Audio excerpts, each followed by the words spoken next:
আমার মামি ছিলেন অসম্ভব সুন্দরী।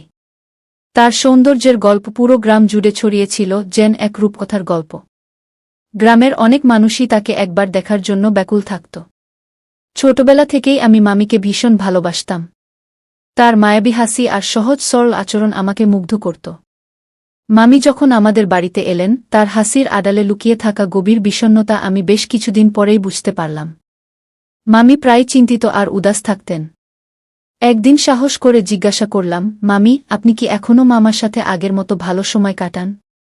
মামি হালকা ম্লান হাসি দিয়ে বললেন, আসলে কি বলবো, আমার বিয়ে হয়েছিল একজন বয়স্ক মানুষের সাথে। তখন আমি মাত্র 22 আর তোমার মামা 40। আমাদের মধ্যে কোনো মিল ছিল না। আমার পরিবার তার আয় দেখে বিয়ে দিয়েছিল। প্রথম দিকে তিনি রোমান্টিক ছিলেন, কিন্তু এখন সবসময় কাজ নিয়ে ব্যস্ত থাকেন। কি একথাগুলো বলতে বলতে মামি চোখের কোণায় অল্প দুঃখ নিয়ে চুপ হয়ে গেলেন। আমি তার হাতটা ধরে মৃদু হেসে বললাম, মামি, আপনি কেন দুঃখ করেন? আপনার পাশে এই ভাগনা তো আছেই। আপনার হাসি ফিরিয়ে আনতে আমি সবসময় প্রস্তুত। মামি আমার দিকে তাকিয়ে একটু হেসে বললেন, তুমি সত্যিই খুব মিষ্টি। সেই মুহূর্তে তার হাসি যেন একটু হলেও প্রাণ পেল আর আমার মনও ভরে উঠল। তারপর আমি বললাম, মামি, একবার সুযোগ দিয়েই দেখেন। আমার কথা শুনে মামি একটু লজ্জা পেয়ে নিচের দিকে তাকালেন। এরপর মামিকে নিয়ে এই গল্পটা আমার স্কুল জীবনের। একবার মামার বিয়ের জন্য আমরা নানির গ্রামে গিয়েছিলাম। গ্রামের সুন্দর পরিবেশ আর জমজমাট বিয়ের আয়োজন আমাকে মুগ্ধ করেছিল। আমি খুবই উৎসুক ছিলাম মামিকে দেখার জন্য। বিয়ের আগে মামির ছবি দেখতে চেয়েছিলাম, কিন্তু তখন মোবাইলের প্রচলন ছিল না। মামা বললেন, নানির কাছে ছবি আছে, গিয়ে দেখো গু। নানির ঘরে গিয়ে দেখি বাবা মা মামির ছবি দেখছেন। আমি ছবিটা হাতে নিয়ে তাকাতেই অবাক হয়ে গেলাম। মামা ছিলেন 40-এর গম্ভীর সাধারণ চেহারার মানুষ, আর মামি মাত্র 22 বছর বয়সী সদ্য স্নাতক পাস করা অপূর্ব সুন্দরী। তার রূপ যেন চাঁদের আলো ভেজা একটি ফুল। সেই মুহূর্তে মুগ্ধ হয়ে তার ছবির দিকে তাকিয়েছিলাম।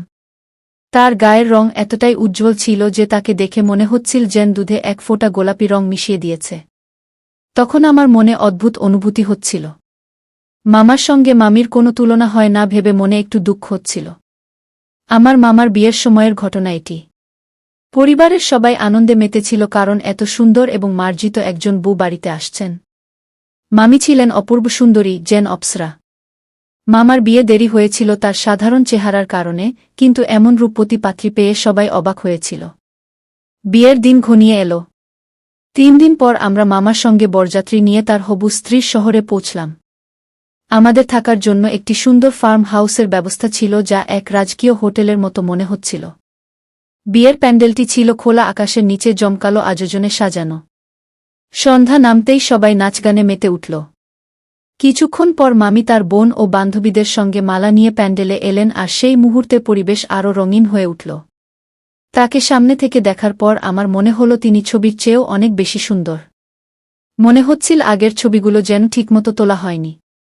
তাকে সরাসরি দেখে আমার মনের মধ্যে এর কথার ভাষা হারিয়ে গেল। তার সৌন্দর্য যেন এক অদ্ভুত জাদুর মতো। পুরো বিয়ের অনুষ্ঠানটি আমাদের সবার জন্য একটি অবিস্মরণীয় অভিজ্ঞতা ছিল। আমার মামার বিয়ের সময় আমি তার সৌভাগ্য দেখে অবাক হয়ে যাচ্ছিলাম। তার বিয়ের আয়োজন এতটাই জমজমাট ছিল যে সবাই তার কপালের প্রশংসা করছিল। আমার মামা যেভাবে এমন একজন অসাধারণ রূপসী মেয়েকে জীবনের সঙ্গী হিসেবে পেয়েছিলেন তা সত্যিই অবিশ্বাস্য মনে হচ্ছিল। আমি মনে মনে ভাবছিলাম, মামার কপাল এত ভালো হয় কিভাবে। মামার বিয়ে সম্পন্ন হল এবং বরযাত্রী নিয়ে মামিকে বাড়ি নিয়ে আসা হল। সবকিছু ঠিকঠাক চলছিল, কিন্তু সেই রাতটি ছিল বিশেষ, কারণ সেটি ছিল তাদের নতুন জীবনের সূচনার রাত।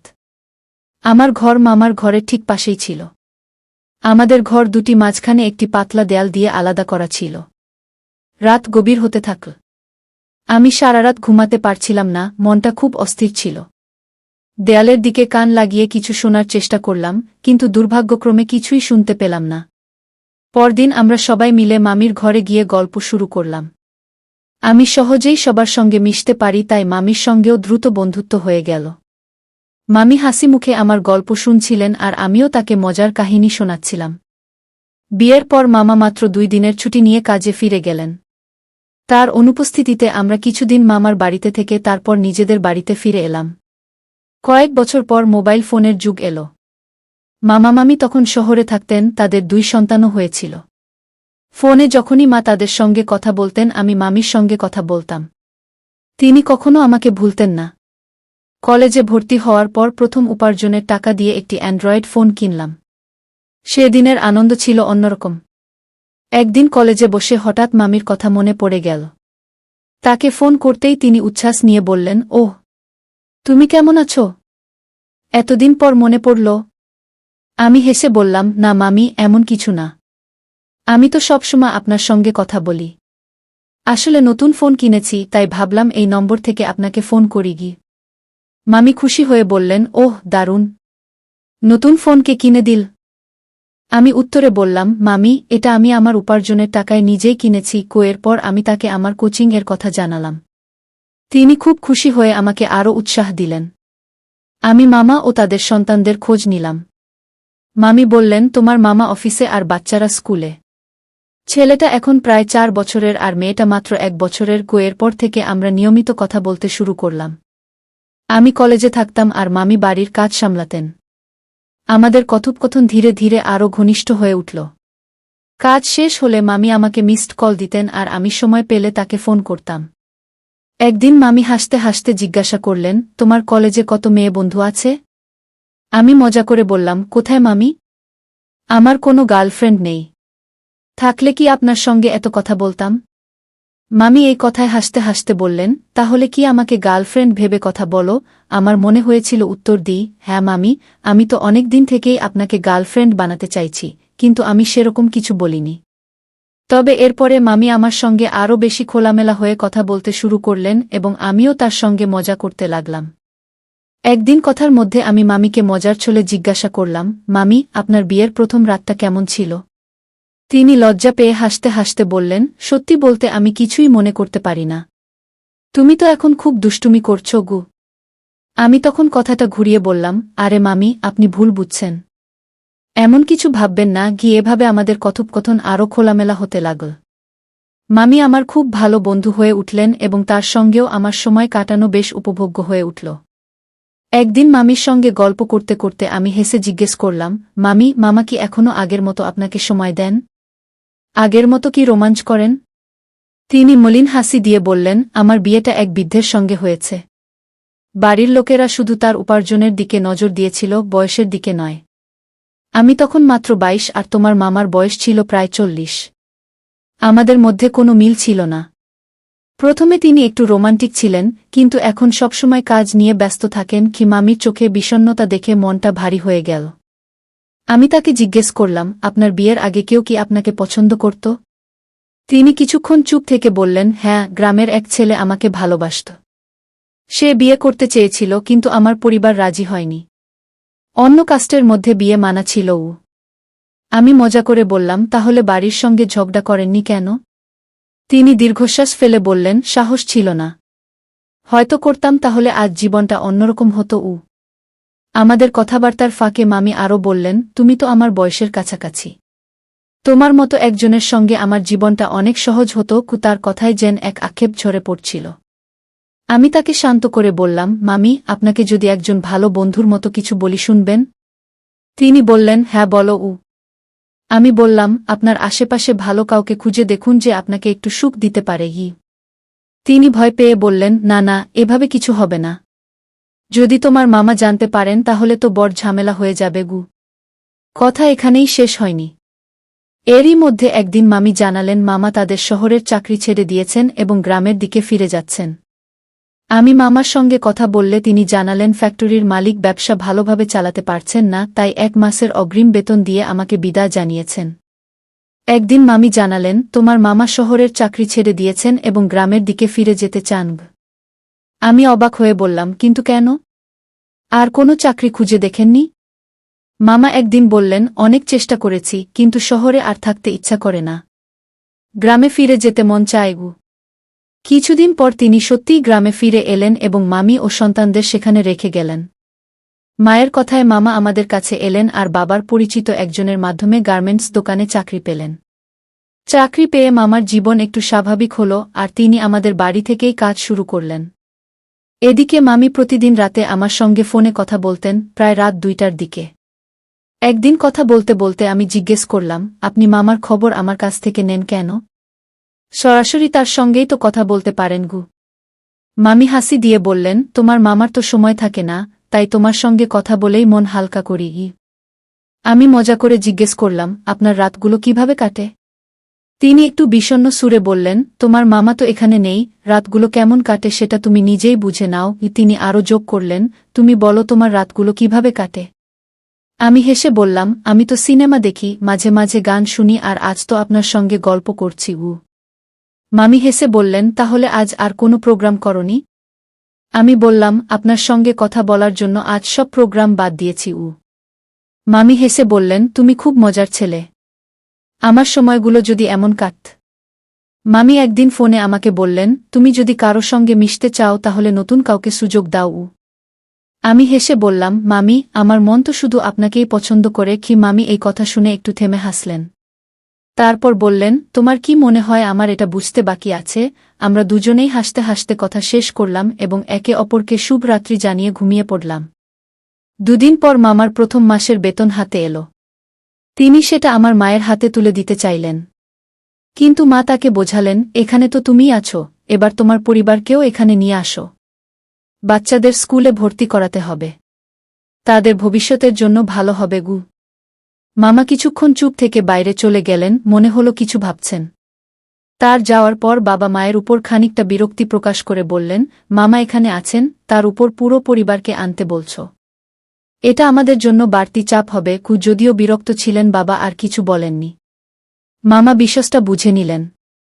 কয়েকদিনের মধ্যেই তিনি একটি ফ্ল্যাট ভাড়া নিয়ে পরিবারকে নিয়ে সেখানে উঠে গেলেন। ফ্ল্যাটটি আমাদের বাড়ির কাছেই ছিল, যদিও আমি তখন তা জানতাম না। মা তাকে বলেছিলেন, যখন আমাদের বাড়ি আছে আলাদা ফ্ল্যাট কেন? মামা হেসে বললেন, না দিদি, দিল্লিতেও ভাড়ায় থাকতাম। এতে কোনো সমস্যা নেই। মামার কথায় মা আর কিছু বলেননি। মামি হেসে বললেন, আরে আমি তো তোমার বন্ধু। আমাকে ভয় পাবে কেন? তার কথায় আমি ধীরে ধীরে স্বাভাবিক হয়ে উঠলাম। এরপর আমরা কিছুক্ষণ গল্প করলাম এবং সেই মুহূর্তগুলো সত্যিই আনন্দময় হয়ে উঠল। একদিন সন্ধ্যাবেলা বাড়ির ছাদে বসে আমি ফোনে কথা বলছিলাম। সেই সময় মামি উপরে এসে আমার দিকে তাকিয়ে মিষ্টি হেসে বললেন, ফোনে তো কত সুন্দর কথা বলো, সামনে এসে এত চুপচাপ কেন? আমি একটু হেসে বললাম, না মামি, তেমন কিছু নয় গিয়ে। মামি আবার হাসতে হাসতে বললেন, তোমার কথা কিন্তু বুঝতে পারছি না। আমি লজ্জায় মাথা নিচু করলাম। মামি আজ একটি কালো রঙের শাড়ি এবং হাতাকাটা ব্লাউজ পরেছিলেন। তার উপস্থিতি যেন চারপাশে এক ধরনের উষ্ণতা ছড়াচ্ছিল। আমি মামিকে দেখতে দেখতে গভীর চিন্তায় ডুবে গেলাম। মামি তখন আমাকে হালকা করে ধাক্কা দিয়ে বললেন, তোমার কি হয়েছে? এমন ভাব করছো কেন? আমি তৎক্ষণাৎ বললাম, না মামি, কিছু নয় গো। এরপর আমরা স্বাভাবিক কথাবার্তা শুরু করলাম। কিছুক্ষণ পরে আমাদের কথায় সেই হাসাহাসি চলে এলো যা আমরা কখনো ফোনে বলতাম। একসময় আমি সিডির দিকে তাকিয়ে দেখলাম আশেপাশে কেউ নেই। আমি মামিকে বললাম, আজ আপনাকে খুব সুন্দর লাগছে গু।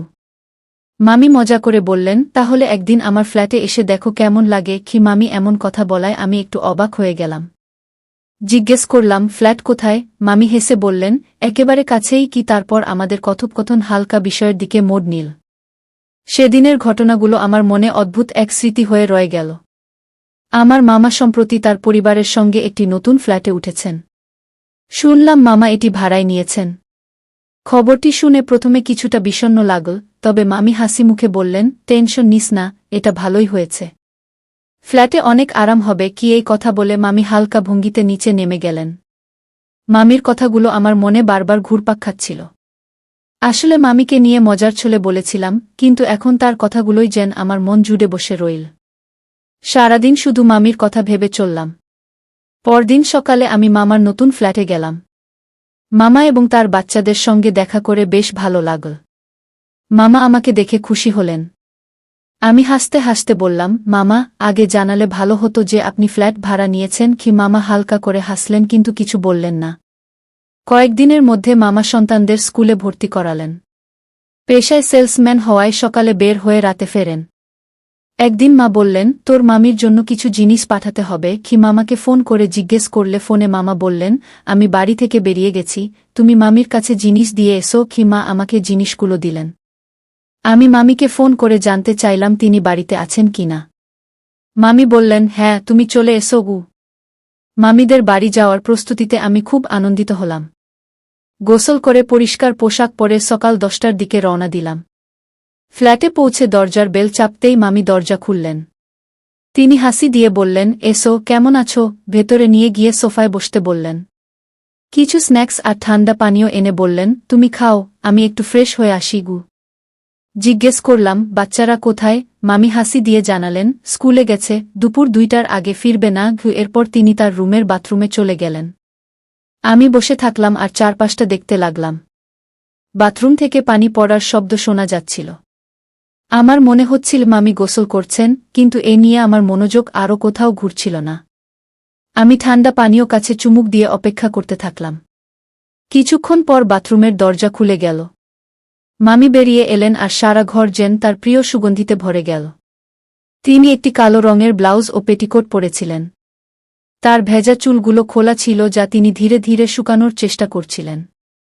আমি মামিকে দেখে হালকা হাসলাম। তিনি যেন আমার দিকে এক নতুন দৃষ্টিতে তাকালেন। তোমার মুড ভালো তো? বলে মামি মিষ্টি হেসে সোফার একপাশে বসলেন। আমাদের কথাবার্তায় গল্পের মোড় ঘুরতে লাগল। সেদিনের স্মৃতিগুলো আমার মনে গভীর দাগ কেটে রইল। মামি হেসে বললেন, তোমার মা বাবা কেমন আছেন? বাড়ির সবাই ভালো তো? আমি হালকা হাসি দিয়ে বললাম, হ্যাঁ মামি, সবাই ভালো আছে। সব ঠিকঠাক চলছে গু। আমরা এমনভাবে গল্প করতে করতে সময় কাটাচ্ছিলাম। হঠাৎ মামি খেয়াল করলেন আমি টেবিলের খাবারে হাত দিচ্ছি না। তিনি বললেন, কি ব্যাপার, কোল্ড ড্রিঙ্ক আর স্ন্যাক্স নাওনি? আমি হেসে বললাম, নিচ্ছি মামি গু। আর একটু পরেই মামি হঠাৎ বললেন, তুমি একটু আমার সাহায্য করো তো। আমার ব্লাউজের ফিতা খুলে গেছে। সেটি একটু ভালোভাবে বেঁধে দাও। এই কথা বলে তিনি আয়নার সামনে দাঁড়ালেন এবং আমাকে কাছে ডাকলেন। আমি একটু সংকোচ বোধ করলেও তার কথায় এগিয়ে গেলাম। আমি ফিতা বাঁধতে শুরু করলাম, কিন্তু মামি খুব কাছে থাকায় আমার মনোযোগ যেন এলোমেলো হয়ে যাচ্ছিল। তার চুলের গন্ধ আর গায়ের সুবাস আমাকে অস্থির করে তুলেছিল। ফিতা বাঁধতে বাঁধতে আমি একটু অজান্তেই মামিকে জড়িয়ে ধরতে চেয়েছিলাম। তখনই মামি একটু দূরে সরে গেলেন এবং বললেন, তুমি কি করছ? এমন আচরণ করা ঠিক নয় গে। আমি কিছুটা লজ্জিত হয়ে বললাম, মামি, আমার কোনো খারাপ উদ্দেশ্য ছিল না গে। মামি বললেন, আমি তোমার কাছে এসব আশা করিনি। তারপর একটু থেমে বললেন, তোমার ভালো থাকাটাই আমার কাছে গুরুত্বপূর্ণ। আমি বুঝতে পারলাম আমার আচরণ নিয়ে আমাকে আরও সতর্ক হতে হবে।